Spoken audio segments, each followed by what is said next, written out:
Bonjour à tous, ici Guillaume alias Mister Panda et je suis ravi de vous retrouver pour ce nouvel épisode de Passionable. Pour ceux qui découvrent ce podcast, j'invite un lundi sur deux un passionné à nous parler de sa passion justement, de l'art en passant par le sport, les voyages, les sciences, les collections. Il y a une multitude de passions à découvrir et autant de personnes passionnées pour nous en parler.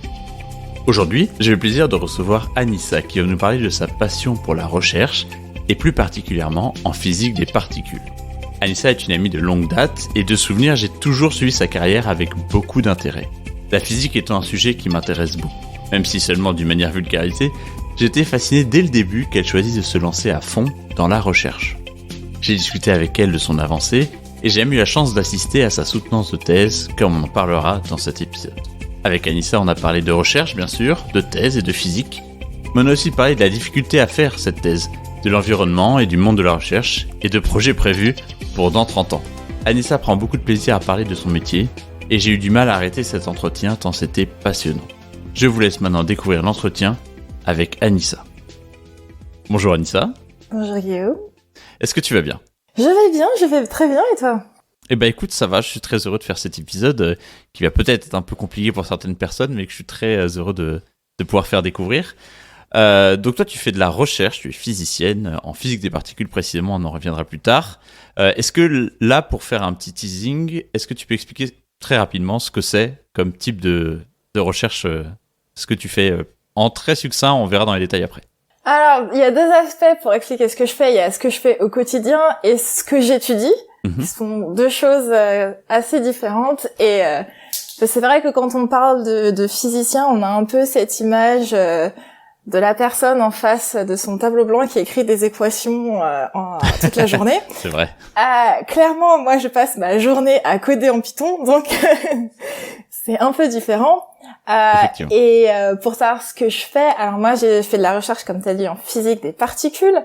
Alors, pour savoir ce que c'est exactement, si on prend la matière qui nous entoure, ce dont nous sommes tous composés, c'est fait d'atomes.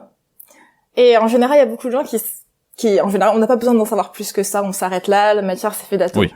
Sauf que c'est pas la fin de l'histoire, il y a plus petit à l'intérieur des atomes. Les atomes c'est fait d'un noyau et de trucs qui tournent autour. Le noyau lui-même, il est fait de ce qu'on appelle des particules, on y arrive, particules élémentaires. Et moi c'est ces choses, ces éléments élémentaires de la matière que j'étudie. Et donc voilà, on essaye, c'est vraiment de la physique fondamentale, donc on essaye vraiment de savoir comment ça se passe, ce qui se passe vraiment à l'intérieur de la matière, les différentes choses qui peuvent arriver, ce qui se passe par exemple quand on projette deux particules l'une contre l'autre, ce qui en sort ou n'en sort pas d'ailleurs, etc. Donc c'est vraiment ça le but. Ok, merci, parfait. On retournera un peu plus dans les détails de tes recherches. Là, on va essayer de faire ton parcours. Alors, exceptionnellement, je demande rarement ce que les gens ont fait comme études parce que ça n'a pas forcément de rapport. Là, après le bac, est-ce que tu peux nous expliquer comment t'en es arrivé de... tu sors du lycée, tu es jeune, très jeune en plus, tu préciseras, t'avais un peu d'avance, à te dire que ça y est, je vais maintenant faire de la recherche. Est-ce que tu t'es dit directement, go faire de la recherche, la physique c'est trop bien, j'ai envie d'en faire plein. Comment s'est fait ce process, pour arriver à ce que tu fais aujourd'hui et ce que tu aimes? Alors, faut savoir que je voulais faire de la recherche bien avant d'en arriver au bac, donc j'ai vraiment fait... J'ai vraiment fait mes études, mais depuis vraiment le lycée, en savoir ce que je faisais, ce à quoi je m'intéressais même en dehors de l'école, vraiment axé sur le fait que j'avais décidé, je pense que je devais avoir 10 ou 12 ans, que j'allais faire de la recherche. Incroyable. Là, vraiment, c'était tracé. Et que voilà, et donc, mais c'est vraiment très jeune, et j'ai pris mes parents avec moi, et j'ai dit, bon, je veux faire de la recherche comme il faut, comment on en arrive là. Donc là, tu découvres que, et il faut obligatoirement en passer par un doctorat. Ah oui. Comment on en arrive au doctorat? Il faut passer par un master en physique, un master de recherche, parce qu'il y a différents types de masters. Ok, il y a des masters spécifiques, la recherche. C'est ça. Donc, mon parcours, en fait, c'est que j'ai fait une licence de physique fondamentale. Ok. C'est vraiment ouvert, c'est tous les domaines de la physique, ça peut ouvrir à des postes dans tous les différents domaines de recherche en physique. Ouais. Après ça, j'ai fait un master de recherche, donc c'est vraiment le master qui te mène à la thèse juste après. D'ailleurs, en général, t'as ton stage de fin d'année de ta deuxième année de master, tu l'as fait dans l'équipe dans laquelle tu vas faire ta thèse. Ouais. Donc j'ai fait un master de recherche qui s'appelait noyaux, particules, astroparticules et cosmologie. Donc, on est déjà très bien plus centré que la licence d'un coup. C'est ça. Le problème, c'est que la physique, c'est tellement vaste que tu es obligé de te spécialiser assez vite. Et encore là, c'était pas assez spécialisé que ça, parce que c'était quand même physique nucléaire, physique des particules et astrophysique, donc ça restait quand même semi-ouvert. Ouais. Mais c'est quand même déjà que tu commences ta spécialisation dès la deuxième année de master. Ouais.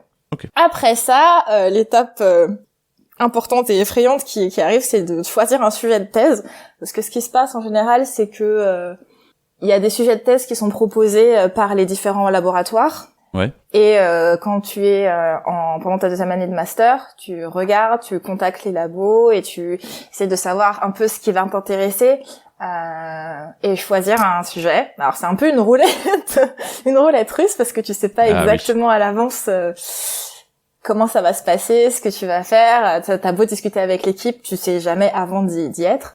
Ouais. Ce qui est bien dans les études de physique, c'est que tu commences à faire des stages dès la dernière année de licence. Donc quand on arrive à choisir ton sujet de thèse en master 2, t'as déjà fait au moins 2 stages qui t'aident à choisir un peu ce que tu veux faire. Entre guillemets sur le terrain. Voilà. Mon premier stage était en astrophysique, par exemple. Ok. Et parce que tu vois, c'est comme beaucoup de gens, tu vois, quand tu commences à t'intéresser à la science, tu vois les belles images de l'espace et tu te dis j'ai envie de faire ça va être trop bien, c'est trop beau. Et c'est vrai que c'est un domaine super intéressant, mais le travail au quotidien est très différent. C'est vraiment beaucoup de traitement d'images, par exemple, ce qui n'était pas forcément ce que j'avais envie de faire tous les jours. Donc le stage d'après, je l'ai fait en physique des particules. Et là, je me suis dit ça c'est vraiment super cool.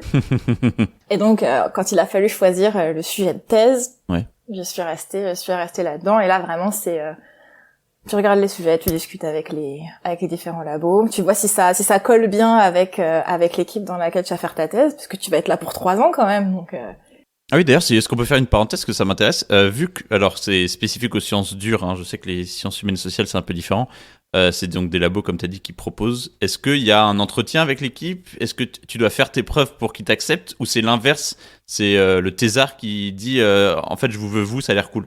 C'est entre les deux. C'est vraiment. Alors, faut savoir qu'il y a plusieurs étapes dans le truc. La première étape, c'est vraiment d'aller rencontrer le labo pour savoir si ça marche. C'est vraiment un peu comme un entretien d'embauche où vraiment on essaye de voir comment ça colle. Le problème, c'est que en France, tu peux pas faire une thèse, en tout cas en sciences dures, si tu n'es pas financé. Eh oui. Donc il faut trouver un financement. Il y a plusieurs manières de le faire, mais la manière la plus générale, c'est d'avoir une bourse de thèse. Financé par l'État. Et cette bourse de thèse, ça s'obtient par concours. Donc tu prépares le concours en général avec l'équipe. Une fois que tu as choisi ton équipe de thèse, que vous êtes dit oui, OK, on s'aime bien, donc on va faire on va faire la thèse ensemble. Après, il s'agit de préparer le dossier pour le concours de bourse de thèse pour obtenir les thèses. Après évidemment, comme tu dois bien t'en douter, ils en proposent pas une infinité chaque année, donc évidemment c'est un peu compétitif. Ça dépend des années en plus. Et ça dépend des années, ça a tendance à y avoir de moins en moins, évidemment, comme d'habitude. La recherche publique a de moins en moins. On connaît, voilà, les études supérieures, c'est très le fun. Voilà, donc c'est un peu l'étape bien stressante du processus, vraiment. Est-ce que un peu c'est très stressant parce qu'en général t'es encore en master à ce moment-là, donc t'es encore en train d'essayer de te préoccuper de tes examens, de réussir ton année, etc. Et en même temps, t'es aussi en train d'essayer de préparer ce cours, la mémoire. En même temps, quand je repense aux mémoires de master, que tu compares ça à écrire la thèse, le mémoire de master. Ah ouais, tu m'étonnes. C'est une facilité, le mémoire. C'est rien. Prendre note de santé. Ouais, je me suis arrêté aux mémoires, c'était déjà pas mal. Et donc, du coup, une petite question, qu'est-ce qui se passe si t'es pas pris dans le concours? Eh ben, ça dépend beaucoup de ton équipe. Il y a des équipes qui sont vraiment super et qui vraiment t'accompagnent pour essayer de trouver une source de financement alternative. Oui, ok. Il y en a d'autres où, si t'es pas pris au concours, tu attends un an et tu réessayes avec une autre équipe Soit sûrement. tu réessayes, mais c'est vraiment des trucs où, chaque année, tu vas avoir des centaines de gens qui vont être en train de postuler pour les mêmes bourses. Donc c'est vrai que plus ça va, même si tu dis que tu vas réessayer l'année prochaine, c'est vraiment jamais garanti. Donc Oui. c'est toujours compliqué. C'est vraiment pour ça que le processus de préparation est vraiment assez intense, parce que on essaie toujours de l'avoir. Ok. Et donc ça, le concours, il se passe une fois que t'as quand même fini ton master, genre c'est dans l'été, etc., ou c'est encore avant de rendre ton mémoire, donc tu mélanges les deux. Ouais, c'était un moment maintenant, mais si je me souviens bien, non, tu passes le concours alors que t'es encore que t'as En pas tout cas, dans ton officiellement cas, terminé. ça s'est très bien passé, c'est ça? Dans mon cas, ça s'est bien passé. Je l'ai eu, j'ai eu ma bourse de thèse, tout s'est bien passé pour moi, heureusement. Tant mieux, ouais. Et donc à partir de là, À partir de là, bah tu es officiellement un doctorant.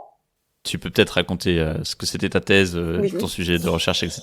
Alors ma thèse, je l'ai fait en recherche, alors toujours physique des particules, enfin déjà physique des particules, mais en recherche de matière noire. Petite explication, ouais. Donc c'est un sujet qui m'intéressait, parce que c'était vraiment à la frontière de mon premier amour pour l'astrophysique et la cosmologie et de la physique des particules en elle-même. Donc pour savoir la question qu'on va se poser maintenant, c'est qu'est-ce que c'est que la matière noire? Et la réponse que je vais donner, c'est aucune idée. Ah, ça c'est incroyable ça. Oui, j'ai travaillé 3 ans dessus, on n'en sait toujours rien. Ce n'est pas ma faute, personne n'en sait toujours rien. Mais en même temps, c'est pour ça que c'est intéressant, tu vois, les mystères de la physique. Ouais. Donc le concept de la matière noire, c'est que il est possible de déterminer par des méthodes indirectes la quantité totale de matière qu'il devrait y avoir dans l'univers. Ouais. Ce qu'on a mesuré nous, ce qu'on a observé, donc planètes, gaz, étoiles, et ce qu'il y a dessus, ça compte pour à peu près 5%. Super. Et donc t'es en train de me dire, donc ce que tu dis, c'est on connaît les 5%, voilà, très on bien, connaît 5%, et on connaît rien du reste. Très bien, c'est l'inconnu. Bonne question. Mais en tout cas, ça fonctionne. Ça fonctionne, on sait pas exactement pourquoi d'ailleurs, mais ça fonctionne. Et donc le reste de la quantité totale de matière slash énergie de l'univers, c'est 25% de matière noire, et le reste, c'est ce qu'on appelle l'énergie noire. Ok. On en sait encore moins sur l'énergie noire, parce que autant la matière noire, tu vois, on sait qu'au moins c'est de la matière, donc c'est quelque chose. Oui. L'énergie noire, c'est pour l'instant un terme dans une équation sans lequel ça marche pas, mais on n'en sait pas beaucoup plus. Ça c'est... Alors, tout le monde n'aura pas la fibre, en tout cas, parce que tout ça, on parle, c'est que des maths et que des calculs invraisemblables, mais c'est passionnant à savoir que on peut trouver des résultats avec des trucs dont on n'a aucune idée de ce que c'est fascinant, c'est incroyable. Non, mais c'est super fascinant, et c'est vraiment comme ça que ça marche la recherche en physique, c'est-à-dire qu'on a des observations. Par exemple, on a observé que l'univers s'étend. Oui. Et qui s'étend même de plus en plus vite. Et l'explication qu'on a pour l'instant, c'est que ce serait l'énergie noire qui serait responsable du fait que l'univers s'étend de plus en plus vite. Ok. Parce qu'on sait qu'il doit y avoir quelque chose qui influence ça. Mais c'est vraiment comme ça que ça marche, tu vois. On observe quelque chose, il doit y avoir quelque chose qui en est la cause. Et après, tout le travail qui prend en général des décennies, c'est de déterminer quel est ce quelque chose. Ok. La matière noire, l'existence en a été postulée dans les années 30, début des années 30. Ouais. On cherche toujours. C'est incroyable. On y croit toujours, on n'a pas abandonné, mais... Et donc, tu fais partie de ces centaines de personnes qui ont fait de la recherche sur essayer de définir ce qu'est la matière noire, c'est ça? Exactement. Et donc, je pense que c'est pas juste... L'intitulé, c'est pas juste découvrir la matière noire. Je me doute que c'est un peu plus précis. Est-ce que tu avais une direction, ton type d'expérience, etc. Il y a plusieurs manières de chercher ce genre de trucs. Il y en a qui s'intéressent dans l'angle de l'astrophysique et qui vont pointer des télescopes, par exemple, à certaines régions du ciel pour essayer de trouver des indices sur ce que c'est la matière noire, comment elle est distribuée dans l'univers, etc. Ouais. Ça c'est la recherche du côté astrophysique. Moi j'étais de recherche du côté physique des particules, donc vraiment essayer de la détecter, cette matière noire, parce que l'idée c'est que elle est un peu partout dans l'univers et notamment concentrée dans les galaxies. Il se trouve que nous, en tant que planète Terre, nous sommes dans une galaxie.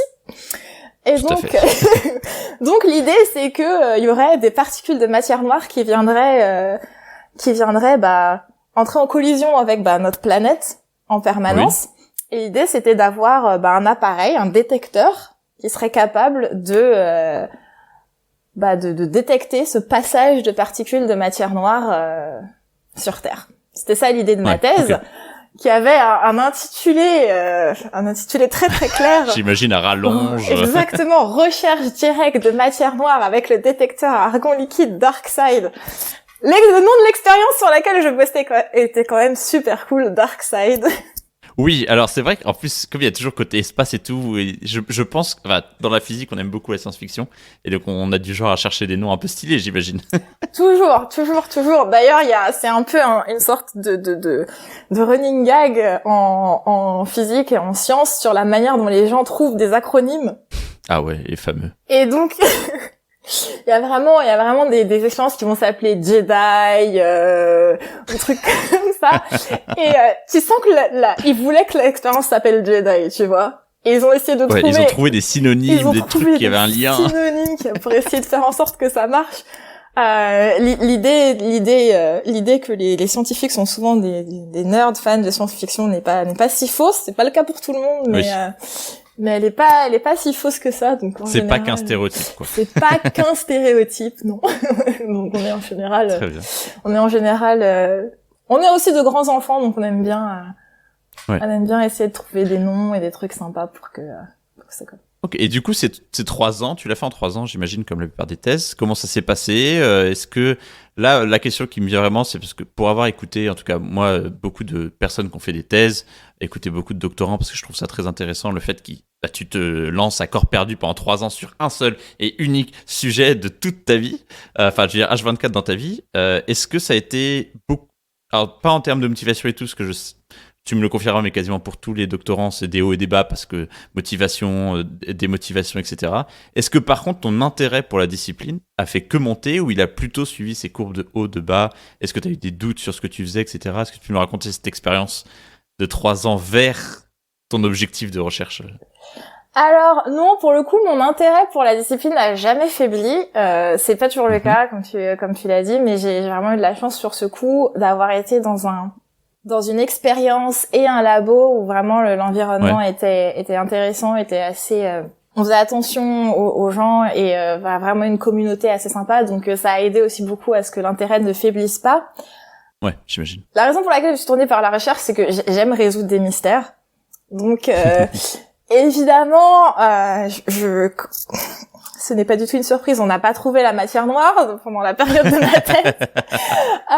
Mais ça a pas du tout été un truc décourageant. Je veux dire, pour moi, l'intérêt de la recherche, c'est vraiment de chercher. C'est la recherche en elle-même qui m'intéresse. Donc, ne pas trouver, au final, c'est vraiment pas un truc qui m'a désintéressée.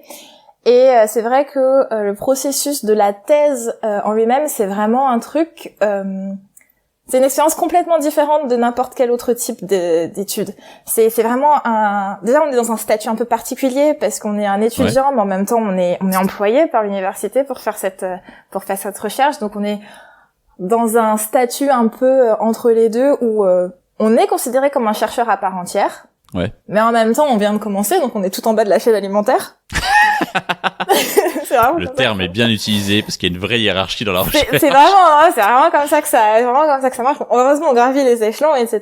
Et je veux dire, on n'est pas du tout considéré comme inférieur, mais on est vraiment considéré comme des gens qui vraiment débutent, n'ont pas du tout d'expérience, n'ont pas du tout, sont vraiment des petits bébés qui arrivent.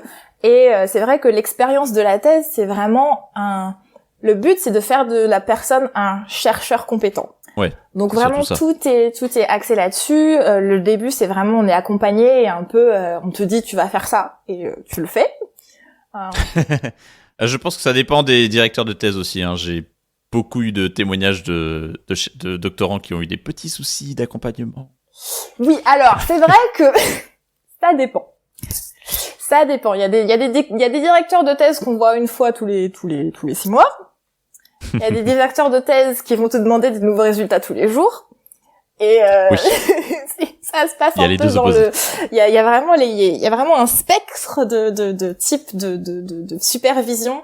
Ça vraiment c'est vraiment un truc qu'il faut discuter au début, quand vraiment à l'entretien, parce que certaines personnes vont être totalement OK en voyant leur superviseur que une fois tous les 6 mois, parce que c'est des gens très indépendants, qui sont pas du tout, qui savent déjà ce qu'ils veulent faire, qui savent déjà comment ils ont envisagé toute leur thèse, ils ont un plan année 1, année 2, année 3.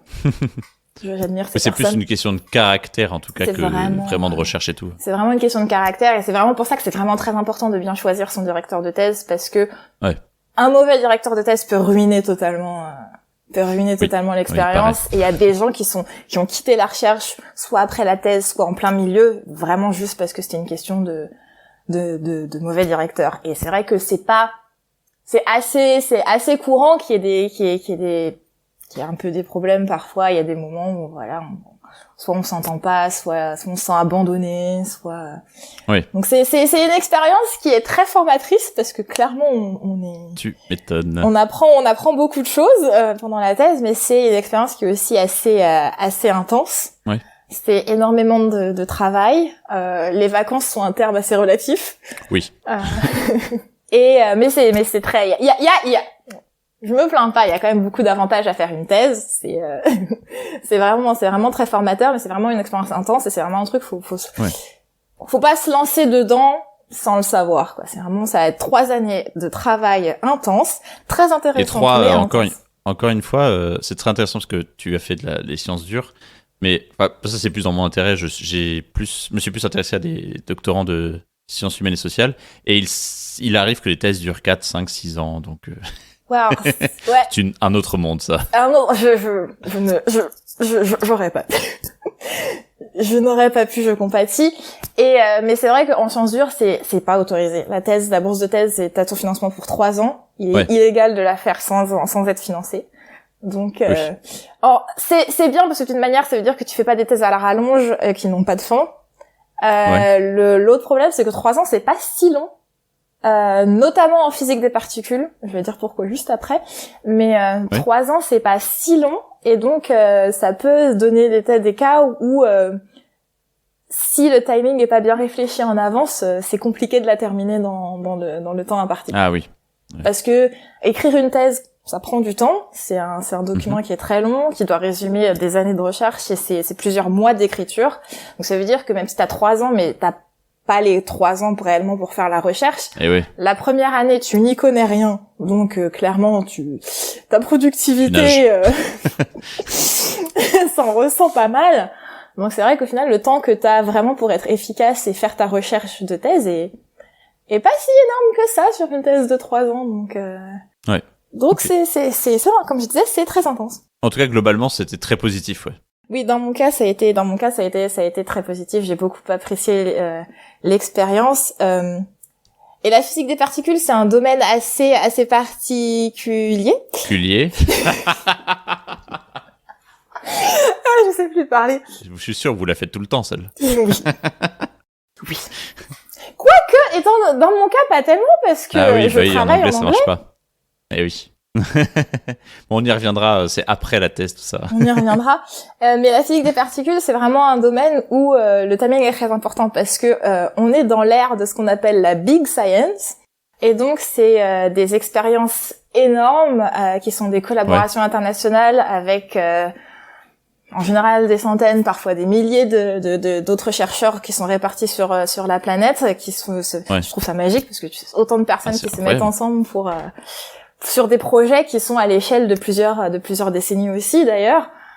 Et justement, ça demande, c'est un côté hyper de communauté énorme, on fait un truc ensemble pour faire avancer la science. Est-ce que c'est pas un peu frustrant d'être un petit rouage dans cette recherche, de pas avoir parce qu'on parle beaucoup du fait que les plus grands chercheurs, ceux qui publient des papiers et tout, sont très connus, sont invités partout. Est-ce qu'il n'y a pas ce syndrome chez tous les chercheurs, ou est-ce qu'il y en a beaucoup qui, au final, sont contents d'être juste un rouage? Je sais pas comment pour toi ça s'est passé, cette vision. Moi, j'avoue que de mon point de vue, je suis plutôt contente d'être un rouage parce que les chercheurs qui sont connus, qui sont invités partout, etc., il y a plusieurs aspects là-dedans. Déjà, en général, ils sont à un stade de leur carrière où ils ont énormément de responsabilités et c'est très stressant. Ah oui, ça, je comprends. Parce que petit rouage, tu vois... mais ça passe encore.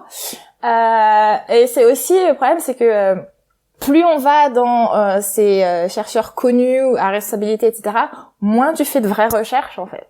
Ah oui. Les gens qui font vraiment la recherche, qui sont vraiment au cœur du travail, qui font vraiment avancer les choses et qui produisent vraiment les résultats, ce sont les gens qui sont beaucoup les doctorants. Ouais. Aussi le stade d'après qui est le chercheur post-doctorant, ce qui est mon stade actuel. Ok. Mais plus ça va, plus on est la personne qui guide la recherche, mais on fait plus vraiment le travail au quotidien. Et donc j'apprécie pour l'instant d'être le petit rouage qui fait son travail au quotidien. Oui. Et puis on n'est pas si invisible que ça, même en étant un petit rouage. Parce que par exemple, l'une des expériences sur lesquelles je travaille, qui est un énorme projet qui va, si tout va bien, commencer aux horizons 2030. Alors, je suis désolé parce que vraiment, la manière où t'as dit ça, si tout va bien, je m'attendais à ce que tu te dises, allez, l'année prochaine max, dans quelques mois. Et là, elle me dit, si tout va bien, je suis dessus en 2030. Quand je disais que ça prend des décennies, je rigolais pas. Non, mais c'est juste que je m'y attendais pas. Elle va m'annoncer un truc bientôt et tout, et non. Non, malheureusement. Enfin non, pas malheureusement, c'est parce que je veux dire, ça commence en 2030, mais c'est déjà intense maintenant en termes de préparation, parce que c'est vraiment des trucs énormes. Donc en fait, la production des différents éléments et des différentes parties de l'appareil, c'est maintenant. Oh, l'enfer de la planification. C'est absolument horrible.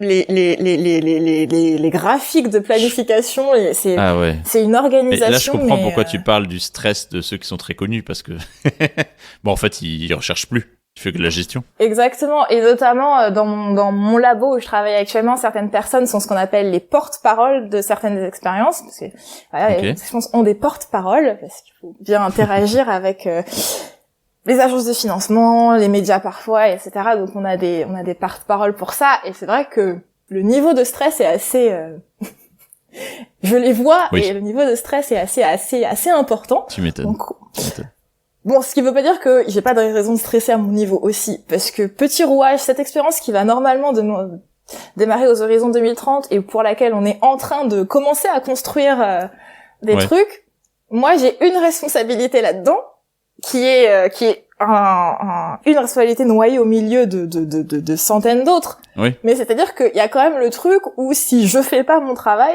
ça n'avance pas. Y a rien qui marche. En 2030, il y a rien. Ah oui, je comprends. Et donc c'est-à-dire que t'es un rouage, mais en même temps t'es un rouage essentiel. Donc c'est vrai que. Et là on revient sur le fait de faire partie d'un projet plus grand que soi. Exactement. Un truc que c'est impossible tout seul et t'en fais partie, et c'est cool. Et c'est ça. Et je serais contente en 2030 de voir mon petit, mon pas si petit d'ailleurs. Oui, j'imagine. Mais je propose qu'on retourne un peu plus tard. On va continuer dans le cursus de ce que tu as fait un peu plus tard là-dessus. Juste faire comment s'est passée ta thèse justement. Est-ce que tu étais heureux de ce que tu rendais quand même? Il n'y a pas eu trop de frustration de ne pas avoir les résultats? Est-ce que tu as quand même eu des résultats? Et ensuite, après ça, comment c'était la thèse de rendre enfin quelque chose pour la première fois? Le mémoire, c'est un peu différent, mais pour le premier rendu de ta carrière de chercheur, comment s'est passée cette fin? Alors la thèse, j'ai eu beaucoup de chance parce que elle a été en termes de timing des expériences. Je suis arrivée, ma première année de thèse, avant même que je sois officiellement en thèse d'ailleurs, il y a une petite expérience à petite échelle qu'on a pu faire. Donc j'ai vraiment commencé directement à être dans le bain tout de suite d'opérer un vrai appareil, de vraiment voir comment ça se passait, d'avoir des résultats, de commencer à analyser les résultats. Ce qui est très important aussi parce que faut savoir que dans la thèse, un truc qui est important pour tous les chercheurs, c'est en général on essaie de publier ces résultats de thèse dans un article. C'est pas obligatoire, mais c'est quand même mieux. Oui. Donc, dans mon cas, j'ai vraiment commencé dès le début de la thèse, à bosser là-dessus, ce qui a donné un article assez vite. Donc, ce qui aussi permet de relâcher la pression et de se dire non, mais ça va, j'ai eu des résultats, ça va bien se passer, la thèse va bien se passer. Et évidemment, il y a beaucoup de frustration parce que ce qui se passe souvent, ce qui m'est arrivé aussi, c'est que par exemple, tu passes des mois à développer une méthode pour faire quelque chose. Ouais. Et au final, on se rend compte que ça rend pas les résultats escomptés. Ah, c'est le risque. Donc voilà, faut faire autre chose après, hein. C'est des mois et tu vois tes 3 ans qui passent et tu te dis, j'aurais peut-être pu passer ces 3 mois à faire autre chose. Mais c'est pas grave. Mais après, ça fait partie du process. que t'aies des Ça fait trucs qui partie marchent du pas, tu processus, peux ça les fait partie expliquer dans ton papier, etc. Donc ça fait partie quand même. Exactement. Ça fait vraiment partie du processus. Mais quand c'est toi, le petit doctorant stressé, Oui, ça je comprends. qui voit le temps passer, c'est vrai que c'est un peu inquiétant à ce moment-là. Et c'est vrai que ce qui est marrant avec la thèse, c'est que bon, tu travailles, c'est intense, tu as la tête dedans, et tous les doctorants, en tout cas autour de moi, dans mon domaine avec qui j'ai parlé, et qui approchaient de la fin, se disaient non mais j'ai pas du tout assez de résultats, je vais jamais pouvoir écrire une thèse avec ça. Ah, tous? Bon, c'est rassurant du coup. Tous, on est vraiment, tu arrives, et c'est vraiment juste au moment où tu commences à l'écrire, cette thèse, ouais. que tu te rends compte vraiment de ce que t'as fait pendant les 3 ans, parce que vraiment quand t'es au milieu du travail, t'as vraiment la tête dans le guidon, et tu te rends pas compte exactement de ce que t'es en train de produire. Mais tu produis en fait beaucoup de choses au fur et à mesure, et sans t'en rendre compte, des résultats intermédiaires qui sont pas forcément le résultat super qui va finir dans un papier qui sera repris par les médias après, mais c'est quand même des résultats. Et c'est vrai que la thèse c'est beaucoup de ça, c'est vraiment avoir un projet à court terme, essayer de vraiment faire cette petite partie qui fera partie du grand tout de ta thèse à la fin. Ouais. Il faut savoir qu'un truc important aussi sur la thèse, c'est que t'arrives avec un sujet qui est en général relativement vague, et ça prend quand même un certain temps avant de décider quel sera vraiment le rendu, le point focal de ta thèse. Ouais. C'est pas un truc que tu sais forcément dès le début.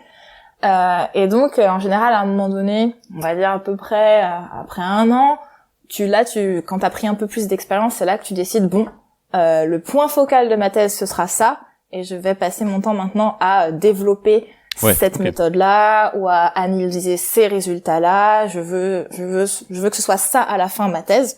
Donc ça c'est vraiment un truc qui se discute avec le superviseur au milieu. Et c'est vrai que sinon le travail de la thèse, alors ça dépend beaucoup de l'expérience sur laquelle on est, mais le travail de la thèse dans mon cas, ça a été beaucoup de programmation, évidemment.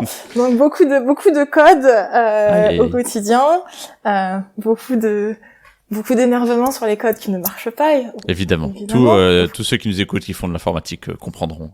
Exactement. Mais une autre chose qui est très importante et qui, pour les chercheurs et qui commence pendant la thèse, c'est apprendre à présenter ses résultats. Et en général, pendant la thèse, on commence à aller faire des conférences où on présente pendant la thèse, résultats. Vous présentez vos résultats? Ah, il me semblait pendant que ça venait qu'après. C'est un résultats. exercice de fou. Non. On commence à présenter les résultats dès la thèse. Okay. En général, dans deux façons différentes. Comme j'ai dit, on travaille beaucoup dans mon domaine, sur des grosses collaborations internationales. Ouais. Donc évidemment, de temps en temps, tout le monde se rassemble pour essayer de discuter de comment ça avance dans l'expérience. Ce qu'on appelle les meetings de collaboration. Okay. Et donc en général, on commence par présenter les résultats dans ces meetings de collaboration. Et si on a bien choisi son expérience, ces meetings de collaboration se passent en Sardaigne, et c'est très bien. Tu m'étonnes. C'est très bien. Donc ça commence là, et en général aussi on présente les résultats dans des conférences, souvent des conférences internationales. Donc c'est aussi un truc très important pendant la thèse, à apprendre comment parler en public. Eh oui, ça fait partie du truc, ouais. Ça fait partie du truc. C'est un élément très important, savoir comment présenter ses résultats, et c'est un truc sur lequel on est aussi beaucoup formé pendant toute la thèse, parce qu'on est constamment obligé de présenter des résultats d'étapes à notre superviseur, puis après au groupe dans le labo, puis après en meeting de collaboration, puis après une fois que le résultat est un peu plus finalisé, en conférence internationale. Super. Donc vraiment c'est une grosse partie du travail quotidien de la thèse, c'est aussi mettre en forme ces résultats et savoir les présenter. Sans compter encore une fois que tout ça c'est en anglais, hein, bien sûr, parce que tout est international, etc. Évidemment, tout est international, tout est en anglais. Dans mon cas, ça a été assez facile la transition, parce que mon master 2, c'est un master international, et donc c'était déjà tout en anglais. Très bon choix. J'avais prévu le coup, et donc j'ai fait un master international en anglais, donc ça aide. Là déjà jeté dans le bain immédiatement. Et donc voilà, la thèse c'est vraiment ça, c'est admis essayer d'avoir des résultats, et admis essayer de savoir les présenter. Et la présentation finale des résultats de thèse, c'est évidemment le manuscrit de thèse. Ah oui, le papier, d'abord. Le papier, si on a de la chance. Le papier, parce que ce qui se passe souvent en général, c'est que on produit des résultats pendant sa thèse, on les met en forme, mais parfois ça prend du temps après la thèse pour que le papier soit publié.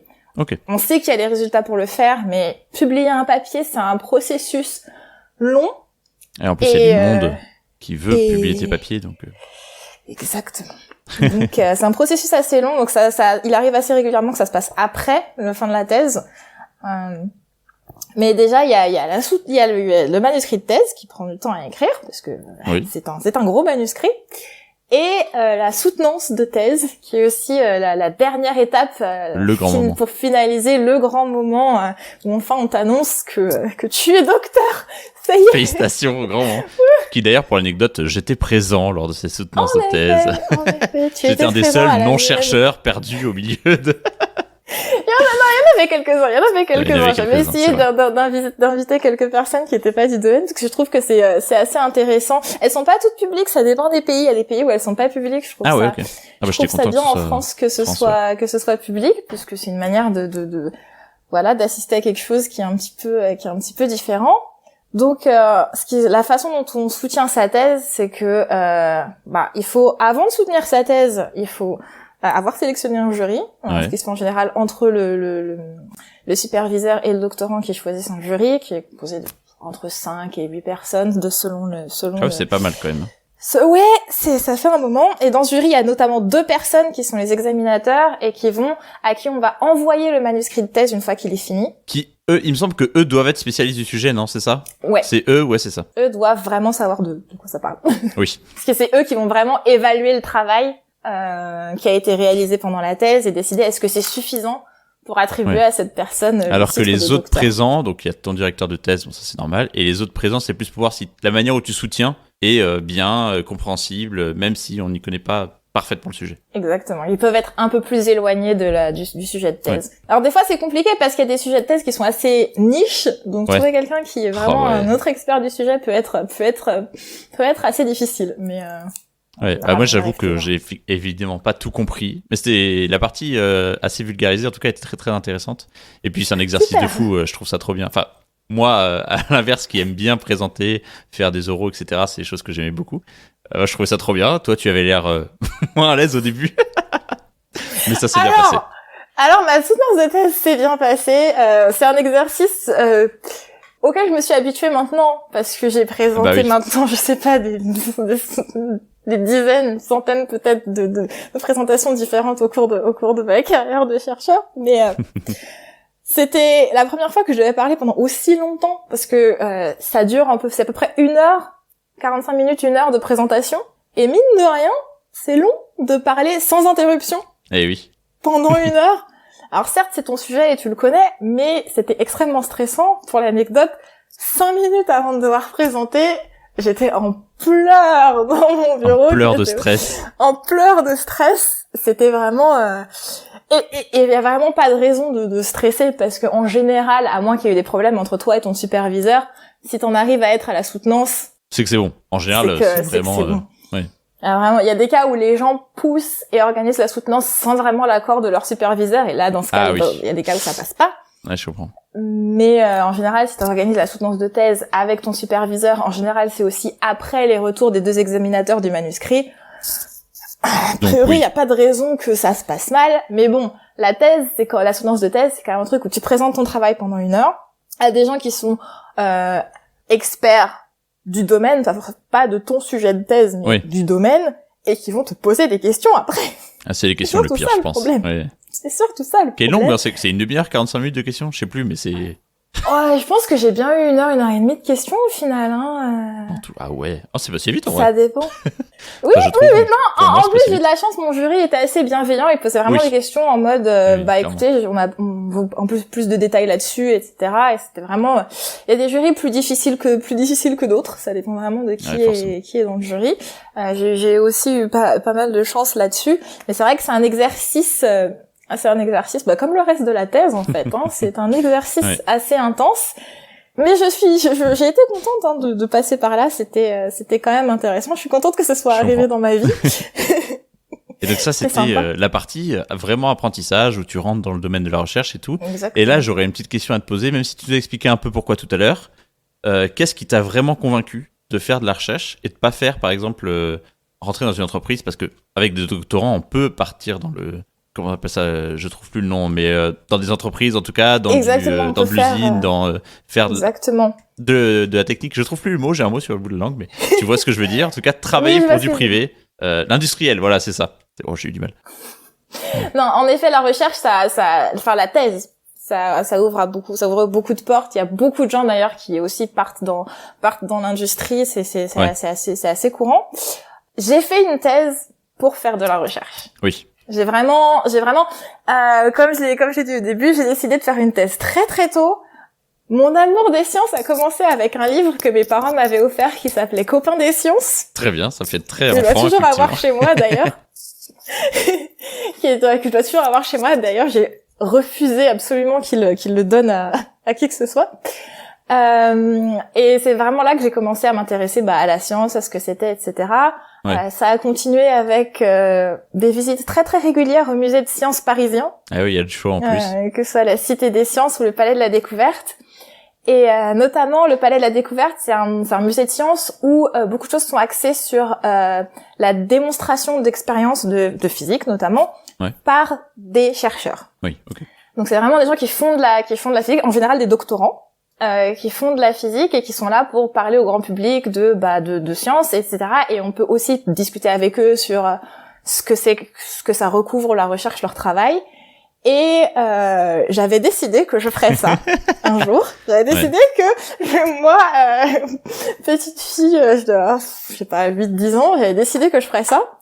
Que je travaillerais au Palais de la Découverte un jour, et donc il fallait que je fasse de la recherche, et puis du coup j'ai commencé à m'intéresser à la recherche et à savoir ce que c'était, et je me suis dit mais c'est génial, tu passes ton temps en fait à apprendre des choses en permanence, c'est absolument super, c'est ça que je veux faire, je veux découvrir des nouvelles choses en permanence, et c'est ça qui a un peu débuté mon amour de la science d'abord et de la recherche. Parce que c'est vraiment, je trouve que c'est... En fait, toutes tes étapes t'ont encore plus convaincu que c'est ça que tu voulais faire, c'était la recherche, c'était rien d'autre. Il n'y a jamais eu d'autre option, en fait. Non, j'ai jamais vraiment eu de doute. Ça a été, je me suis fixé cet objectif, j'ai décidé que c'est ça que je ferais, et j'ai axé tout le reste de mon cursus pour que ça en arrive là. Ouais. C'était pas garanti que ça en arrive effectivement là, donc je suis assez contente d'avoir pu en arriver là où je suis maintenant, et d'avoir pu vraiment réaliser cet objectif. Donc pour ça, je suis vraiment ravie. Je comprends. J'aime énormément la science, j'aime aussi beaucoup partager la science. Si on commence à me demander de parler de science, faut avoir une idée de comment m'arrêter après. Oui. J'y réfléchis activement, je vois le temps passer, je fais oulala. Non, ça va en vrai. Mais du coup, t'as jamais eu de regrets, parce que c'est quand même, en tout cas surtout la partie thèse, c'est vraiment un saut à 100% dans un objectif qui va t'enlever beaucoup, malheureusement, même si t'as ton groupe de recherche, beaucoup de vie sociale, peut avoir difficilement beaucoup de loisirs à côté, parce qu'en fait ton cerveau entier est vraiment concentré sur cette tâche. Est-ce que t'as jamais eu de regrets? Est-ce que y a pas des trucs tu te dis maintenant, j'aurais pu quand même faire d'autres trucs à côté? Est-ce que c'est un 100% réussite pour toi, ou il y a quand même eu des freins? Oui, alors c'est sûr qu'il y a eu des moments, notamment les moments où ça allait pas forcément bien au niveau recherche, où ça avançait pas, et je me suis dit mais pourquoi est-ce que j'ai décidé de faire ce truc qui est vraiment, parce que c'est vrai que la recherche, et pas seulement au niveau de la thèse, c'est vraiment la recherche en tant que profession. Ça prend une place énorme dans la vie. C'est vraiment un truc où c'est un peu toujours à l'arrière-plan de ton esprit, que tu sois en vacances, quand tu fais autre chose. Ça tourne toujours un peu dans ton cerveau. C'est vraiment un truc, c'est vrai que c'est très prenant. J'ai jamais eu de regrets sur le fait de l'avoir fait. Ouais. J'ai parfois eu des regrets sur le fait sur ma gestion de l'équilibre entre travail et vie perso. Et vie personnelle. C'est vrai que c'est très très facile de mettre complètement de côté sa vie sociale, parce que notamment c'est rendu encore plus facile par le fait que collaboration internationale, donc différents fuseaux horaires. Donc tu peux très bien recevoir des mails à 21h, 22h, 1h du matin, et c'est vraiment un choix de décider est-ce que je l'ignore ou pas. J'ai pas forcément toujours fait le bon choix de l'ignorer, ce qui a mené parfois à beaucoup de fatigue, beaucoup de fatigue. Et c'est vrai que c'est aussi une chose qu'il faut apprendre en tant que chercheur à vraiment équilibrer les aspects de sa vie. Mais non, en vrai, j'ai jamais regretté d'avoir fait ce choix. Parce que je pense que ça vient du fait que j'ai décidé vraiment très très tôt que c'est ce que je voulais faire. Et pour moi, c'était vraiment, j'ai vraiment axé tout mon parcours là-dessus. Donc pour moi, c'était plus l'accomplissement d'un but que j'avais depuis très longtemps que un truc qui serait arrivé par hasard. Je me suis dit, ah tiens, je pourrais essayer de faire ça. Je suis pas arrivée dans la recherche en me disant, je vais essayer de faire ça. Je suis arrivée dans la recherche en me disant, c'est ce que je veux faire.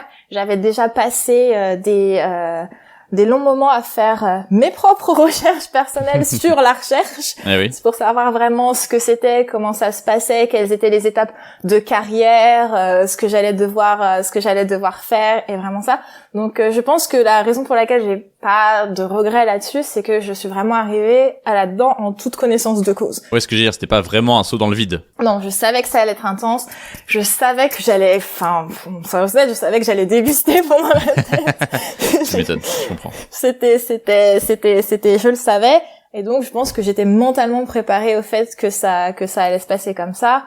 Et c'est vrai que ma famille était aussi vraiment un grand support là-dessus. Ouais. Et c'est vrai que c'est un truc auquel on ne pense pas forcément, mais c'est quand on fait ce genre d'études qui sont vraiment intenses et qui sont longues, c'est aussi important d'avoir un système de support autour qui va être là pour aider à vraiment supporter tout ça pendant des années, parce que c'est vrai que c'est intense. Je veux dire, même avant la thèse, on va pas se mentir, les études de physique sont pas on est passé vite dessus, mais je pense que le début doit pas être c'est pas les plus faciles non plus, c'est très intense. Je me souviens quand j'ai commencé mes études et que tout le monde était là, non mais tu sais l'université c'est pas si intense que ça, etc.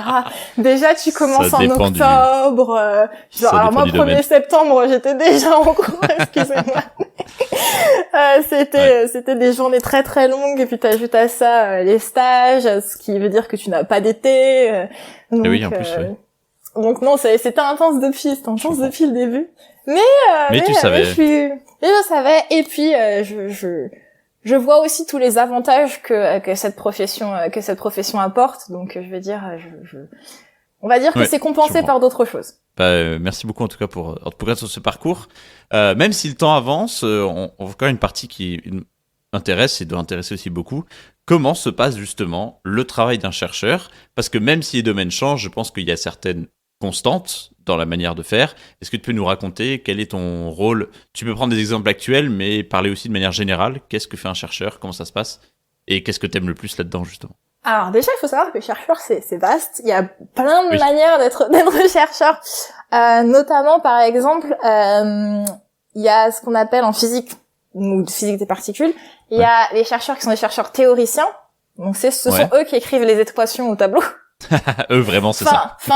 Sur ordinateur maintenant, parce que quand même ça tient clairement plus sur un tableau maintenant. Mais ce sont eux qui s'occupent des équations, etc. Alors moi aussi j'y touche aussi de temps en temps, mais vraiment moins souvent, parce que moi je suis ce qu'on appelle chercheur expérimentaliste. Ouais. Donc vraiment moi je fais des expériences. Donc au quotidien. Et au quotidien, dans mon cas, comme on travaille sur les expériences internationales avec beaucoup de gens, et en général on a un appareil, un détecteur. Évidemment, on n'est pas tous dessus en même temps. Tu m'étonnes. Ce qui se passe, c'est que on a ce détecteur, il va sortir des données, des informations, et notre travail à nous, un peu partout sur la planète, ça va être de les analyser et d'en sortir des résultats de physique. Ok. Et donc mon travail au quotidien, c'est d'être assise en face de mon ordinateur à analyser ces données. C'est vraiment de l'analyse de données. C'est pour ça qu'il y a plein de gens qui quittent le domaine pour aller faire de la data science, parce que c'est vraiment notre travail au quotidien.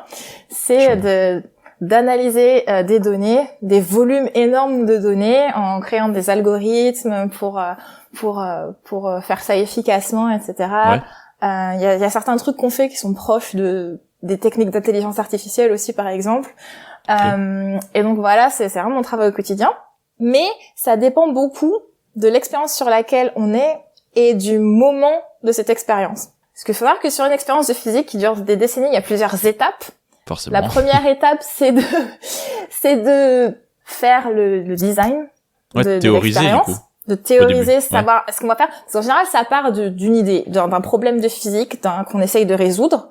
Et du coup, là, l'étape 1, c'est qu'est-ce qu'on peut faire comme expérience pour répondre à cette question de physique. Par exemple, si on prend la matière noire, on veut essayer de détecter la matière noire.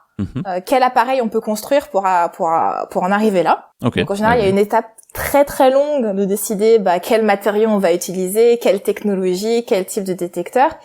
Et du coup, là, notre travail, c'est en général de faire des simulations pour essayer de prévoir... Aux ordinateurs, oui. On est beaucoup attachés aux ordinateurs. Je comprends. De faire des simulations pour essayer de prévoir ce qu'on peut attendre comme résultat. Parce que ce qu'il faut savoir, c'est que ça coûte cher, ces expériences. Ah oui. C'est aussi la raison pour laquelle c'est des collaborations internationales. C'est qu'il n'y a pas un pays, un labo qui va avoir l'argent de construire ça, clairement. Ouais. C'est pour ça qu'on mutualise les efforts. Mais quand il s'agit d'obtenir l'argent, tu peux pas aller voir l'agence de financement et dire « Ouais, on va faire ça, on vous garantit, croyez-nous sur parole, ça va marcher. » C'est sûr. C'est sûr. Franchement, on a fait des études, on sait.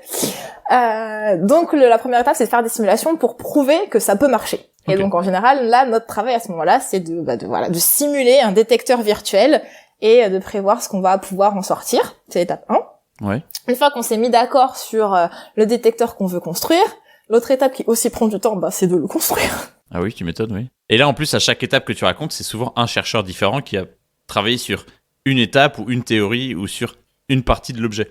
Exactement, c'est toujours, voilà, il y a des gens qui vont par exemple simuler le cœur du détecteur. En général, c'est vraiment des trucs où il y a plusieurs sous-détecteurs qui sont mis ensemble. Ah donc oui, ouais. Chaque personne va travailler sur un sous-système et après faut mettre ça en collaboration.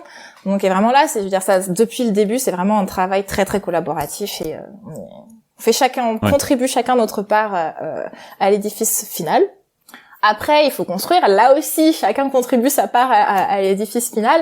Moi, je trouve que c'est une étape du travail de chercheur qui est très très intéressante parce que c'est vrai que la plus grande partie du temps, tu la passes derrière un ordi quand on est dans mon cas en physique des particules à faire de l'analyse de données.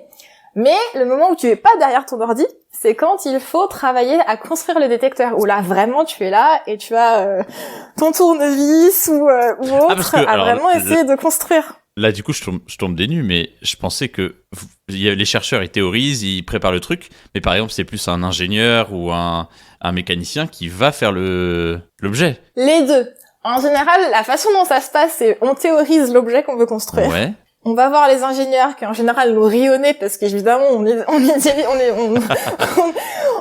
postule des trucs idéaux, ils nous disent mais ce matériau n'existe pas. Mais justement, c'est ça que je veux.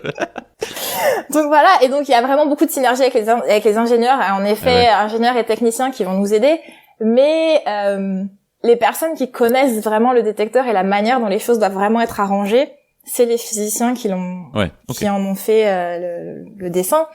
Donc si on participe aussi beaucoup à la construction des choses. Une des choses que je fais en ce moment très régulièrement, c'est de participer à la construction d'un détecteur qui sera au final installé aux États-Unis dans une mine. D'accord. Et donc mon travail c'est d'aller là-bas et de faire des tests sur certaines des parties des détecteurs et pour savoir parce que c'est des trucs où il faut que ça ait une durée de vie d'au moins une décennie. Donc évidemment on teste beaucoup de choses avant pour être sûr que le prix que ça coûte, et puis une fois que c'est installé, tu peux pas ouvrir et aller réparer. Ah oui. Malheureusement, dans ce type de détecteur, dans l'espace, quoi. Exactement. Donc une fois que tu l'installes, il faut que ce soit installé correctement, que les choses soient faites comme il faut. Oui, du coup, je comprends la petite pression, que ça doit marcher, quoi qu'il arrive. Toute petite. Toute petite pression. Et c'est vraiment, et du coup, je suis responsable notamment d'une partie de ces tests de contrôle, que les choses sont vraiment faites correctement. Et c'est vrai que c'est une responsabilité que je suis contente d'avoir parce que c'est aussi bien de savoir que ce que tu fais contribue vraiment au résultat final, mais c'est une responsabilité. Ah oui, Et donc là, c'est vraiment dans cette étape où voilà, on construit des parties de détecteurs, et quand je dis que c'est long, on va les construire pendant les 5 prochaines années, hein, donc. Oui, ça te laisse un peu de travail, quoi. Oui, voilà. Bon, l'avantage sur le fait que ce soit si long que ça, c'est que si t'es indispensable, normalement, tu gardes un boulot jusqu'à ce que ça. Oui, on n'a pas parlé de ça, on n'en aura pas le temps malheureusement, mais c'est vrai que surtout à l'étranger, les postes peuvent sauter et changer assez rapidement, si j'ai bien compris. Oui, c'est assez. Par exemple, aux États-Unis, il faut repostuler pour des financements assez régulièrement. C'est pas garanti, donc c'est vrai que ça fait aussi partie du stress de la vie de chercheur. C'est la précarité du travail. C'est difficile de voir à plus de 5 ans en général, donc je comprends. voilà. Mais c'est quand même super. Oui, voilà. Gardons le positif. Gardons le positif. Et donc, du coup, actuellement, toi, des gens ont imaginé le truc. Toi, tu dois t'occuper d'une partie du détecteur. Donc, tu as fait des tests avant. Ensuite, tu fais des tests d'observation avec ce détecteur. Donc, tu détectes. Tu réanalyses des résultats et ainsi de suite jusqu'à ce que ça fonctionne comme tu le veux, c'est ça? Exactement. Et là, la phase dans laquelle on est, c'est pour ce détecteur-là, en tout cas, parce que évidemment, le truc, c'est qu'en général, après la thèse, souvent tu travailles pas que sur une expérience, tu travailles sur plusieurs. Donc, tu travailles sur plusieurs expériences qui sont à des stades différents. Celle-ci, où on est vraiment en mode de construction, c'est vraiment l'étape où tu construis une partie, tu la testes, et en gros, tu la gardes au chaud pour quand tu l'installeras dans 5 ans. Et donc c'est un peu ça qu'on est en train de faire là. Et dans 5 ans, dans 5 ans. Si tout va bien. Au cours des 5 prochaines années, on va commencer à en construire le détecteur, à l'installer. Ça aussi, ça va prendre du temps parce qu'une fois qu'il sera complètement assemblé, il faudra aussi, il y a une période qui dure en général plusieurs mois de tests pour vérifier qu'il fonctionne comme on veut. Et après, enfin, on va pouvoir commencer à prendre des données avec et à réellement faire ce qu'on avait prévu de faire. Ouais, c'est ce que je veux dire. Donc la théorie d'il y a plusieurs années déjà va pouvoir être atteinte à ce moment-là. Et là, tu vas être... je pense c'est là l'accomplissement d'une vie de chercheur. C'est que tu peux...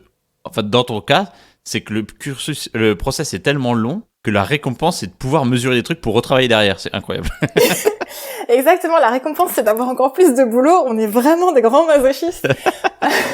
Mais oui, c'est ça, c'est vraiment ça le truc. On travaille notre but en tant que chercheur, c'est vraiment d'approfondir les connaissances de l'humanité. Ça fait très grandiloquent quand tu le dis comme ça, mais et vous êtes tellement dessus, c'est un peu ça. Hein. C'est un peu ça. C'est vraiment d'approfondir les connaissances. Donc on est juste content de pouvoir avoir des nouvelles données à étudier, de pouvoir savoir ce qu'on peut en ressortir. Et puis bon, ça nous permet de publier des papiers aussi, ce qui est quand même un peu aussi un peu important dans la vie du chercheur, les publications. Donc voilà, c'est bien, mais c'est vrai que c'est tout un processus on recommence, on design un détecteur, on le construit, on prend des données avec, on analyse des données. Et on recommence après ça. Ça répond à un problème et ça en crée d'autres, du coup, c'est toujours comme ça. Alors ça répond à un problème ou pas, d'ailleurs. Hein. Il y a eu plein d'occasions où le détecteur a opéré comme il fonctionnait, comme on avait prévu qu'il fonctionne, mais n'a pas été capable ça arrive. De répondre à la question, malheureusement. Du coup, après, on en construit un autre, en général plus gros et plus cher. Évidemment. Pour essayer de répondre à la question, c'est un peu ça la big science, c'est que ce qui est marrant, c'est qu'on étudie des particules élémentaires de la matière, vraiment des trucs de l'infiniment petits, mais avec des détecteurs absolument immenses. Ben oui, c'est ça, mais est-ce que le plus grand c'est encore l'accélérateur de Genève, du CERN, voilà, oui. Du CERN à Genève, oui, c'est pour l'instant le plus grand accélérateur de particules. Il fait 27 km de circonférence. C'est tout. Ils ont ça s'arrête pas là. Ils ont prévu déjà des prochaines étapes, potentiellement en construire un qui ferait une centaine de kilomètres de circonférence. Mais oui, je crois que j'ai vu passer ça. Mais en fait, comme tu l'as dit, ça prend tellement d'années qu'on a eu l'info il y a déjà des années et qu'on le verra dans des années, quoi. On verra. Déjà, faut trouver un endroit où le mettre. Ça va pas être simple. Tu m'étonnes. Parce que même enterré, il faut qu'il y ait de la place et tout, faut pas qu'il y ait de la place dessus. Et puis va creuser le tunnel. Ouais. OK. Mais actuellement, c'est encore le plus grand et donc je crois que t'as pu mesurer avec, tu as eu cette chance, non? Alors j'ai travaillé avec le CERN en effet, j'y retourne d'ailleurs la semaine prochaine, mais je n'utilise pas tu l'as juste vu, c'est déjà pas mal. Je l'ai vu.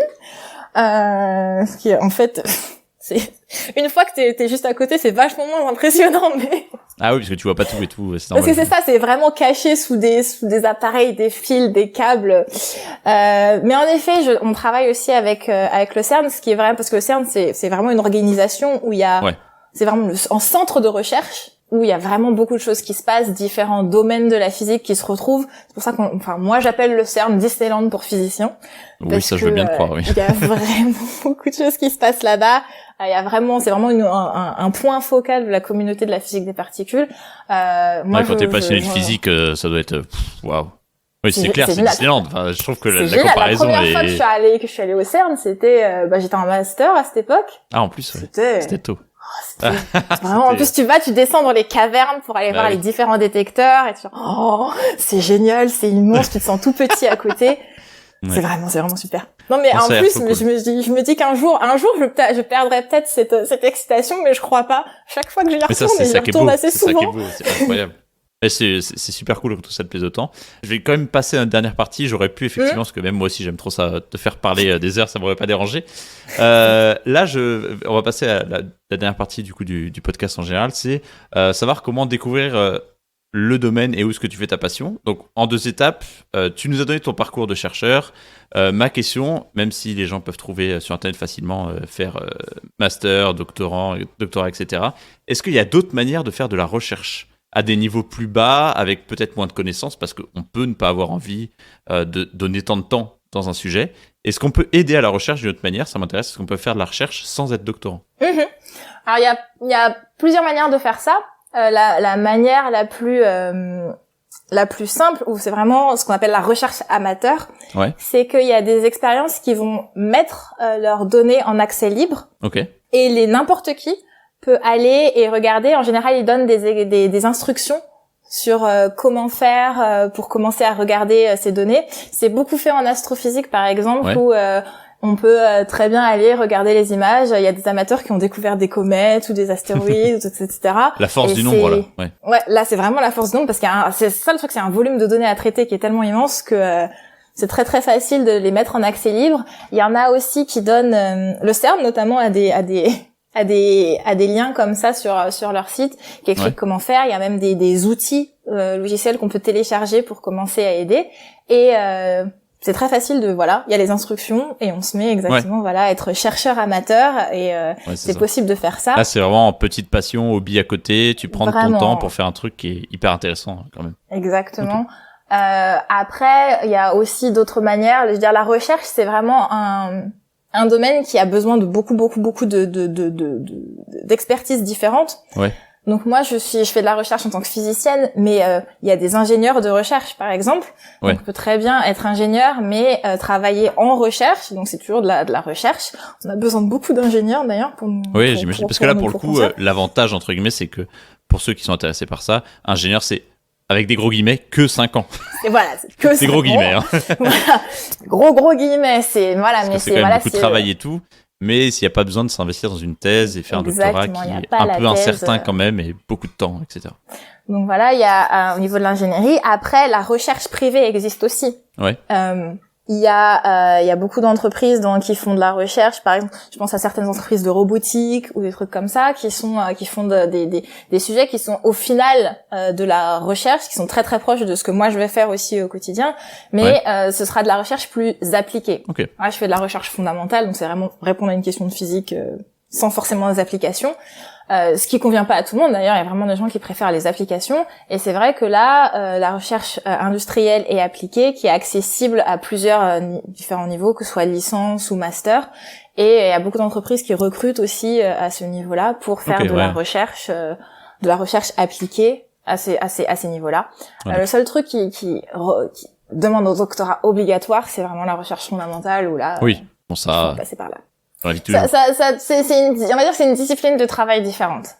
C'est vraiment une manière d'envisager le travail qui est assez différente. C'est vraiment c'est très intéressant parce que c'est du questionnement constant. C'est vraiment de la réflexion constante sur comment faire les choses. C'est incroyable. Mais au final, quand t'es dedans, c'est vraiment aussi, c'est plein d'étapes intermédiaires, tu vois, et c'est les problèmes du quotidien. Mais c'est parce qu'en fait, on comprend pas ce qu'ils font. Donc forcément, vu de Oui, c'est ça. Donc ça apparaît Oui. très abstrait comme ça. Mais c'est vrai qu'il y a vraiment quand même aussi une partie, il y a un problème à résoudre Oui. Et on dédie son esprit à essayer de le résoudre, mais c'est quand même toujours très, alors certes, c'est pas le problème que n'importe qui auquel n'importe qui va être confronté en allant faire ses courses, par exemple, mais ça reste. Ah, mais je trouve ça fascinant. Hein. Je dis ça vraiment. Hein. J'ai énormément de respect pour ceux qui arrivent à faire ça. C'est en tout cas pour moi, de mon point de vue, à un niveau tellement incroyable que voilà. Mais c'est passionnant. Moi, j'aime beaucoup la recherche et la recherche, c'est trop bien. Je vais jamais contredire quelqu'un là-dessus. Et là, pour la deuxième partie, parce que tu fais quand même de la physique des particules, c'est quelque chose que t'aimes beaucoup. Comment on peut découvrir ça à tous les niveaux, pas forcément en investissant des études? Est-ce qu'il y a un moyen de découvrir, vulgarisé ou non, à des échelles différentes, avec plus ou moins d'applications, la physique des particules pour tout le monde? Oui, alors il y a beaucoup de moyens. Il y en a plus quand on parle anglais, mais il y a déjà beaucoup de moyens, même en français. Moi, enfin, pour ceux qui ont accès à ça, je conseille vraiment d'essayer de visiter la Cité des Sciences et le Palais de la Découverte, parce que c'est vraiment un moyen très très facile d'avoir une première approche de ce que c'est que la recherche et la physique des particules. Je trouve que c'est vraiment très bien fait, très bien expliqué. C'est pas du tout parce que j'y ai travaillé, mais non, mais le bâtiment a été construit pour donner l'accès à certaines sciences et recherches à des personnes qui n'en ont jamais entendu parler. C'est vraiment le but, c'est vraiment amener la recherche au grand public. C'est comme on l'a dit, c'est vraiment quelque chose qui est très abstrait et très inaccessible aux gens, et c'est vraiment le but d'essayer d'expliquer que non, personne n'est trop bête pour comprendre le concept, et c'était tout notre plaisir à nous qui travaillons là-bas, ça, quand les gens étaient avec des étoiles dans les yeux en disant oh, j'ai enfin compris, je pensais que je comprendrais jamais, etc. Mais non, en fait c'est possible, ça prend juste un peu d'explication. Voilà, il faut adapter le langage et le discours à la connaissance de la personne. Exactement. Il y a aussi pas mal de chaînes YouTube qui sont vraiment bien là-dessus. Pour la partie physique, moi j'adore la chaîne Science Étonnante. Oui, bonjour. Moi aussi. J'ai tout regardé. J'aime beaucoup ce qu'il fait. Moi aussi, il est hyper didactique, c'est très intéressant. Il explique extrêmement bien. Pour la partie un peu plus mathématique, je trouve que la chaîne Micmat est vraiment est vraiment pas mal aussi, parce que certains trucs sont reliés à des problèmes de physique. Les maths et la physique sont très liés, évidemment.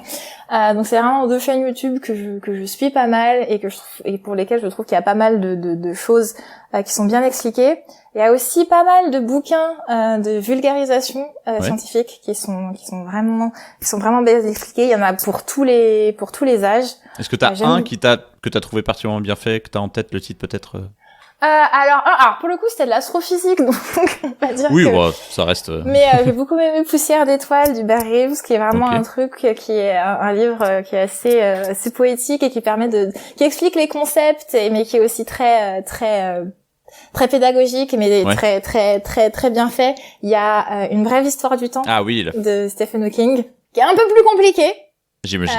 Qui est un peu plus compliqué à comprendre, mais qui est aussi une manière de comprendre les concepts auxquels nous on est confrontés en tant que chercheurs quand on commence à parler de physique des particules, qui est donc beaucoup de physique quantique aussi.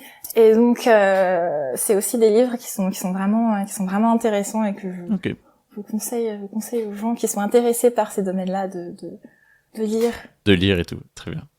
T'as un exemple en anglais peut-être, est-ce qu'il y a des gens qui comprennent bien l'anglais dans ceux qui écoutent, parce que t'as dit que tu suivais quand même beaucoup plus de contenu anglais, donc est-ce que t'en as un que tu dis c'est la référence, entre guillemets, hein, bien sûr, ça dépend c'est une question de vision, mais...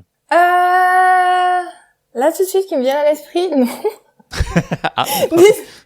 Bizarrement, j'avoue que c'est le truc, parce que on va pas se mentir, ça fait un moment que j'ai pas eu le temps de réellement le faire. Mais sinon, tu me donneras plus tard, je vais rajouter en description. Ouais, pas de souci. Je vais revenir sur mes précédentes recherches YouTube quand j'avais encore du temps libre, pour savoir en anglais des contenus un peu plus.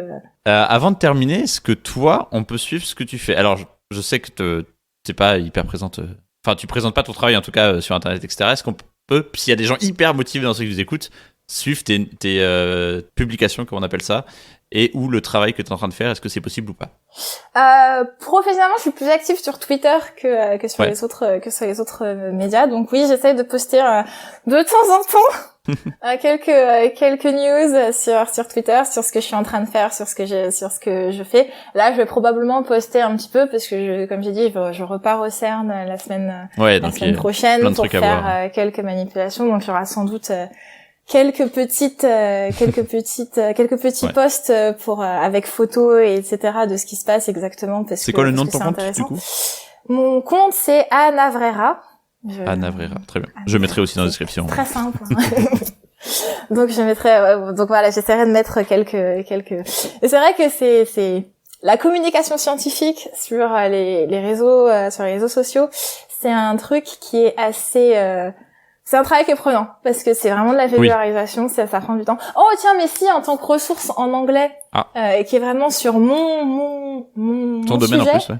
Mon domaine sur lequel je travaille en ce moment, c'est une chaîne YouTube qui s'appelle Even Bananas. Très bien, ça annonce pas du tout la couleur pour le coup. Pas du tout.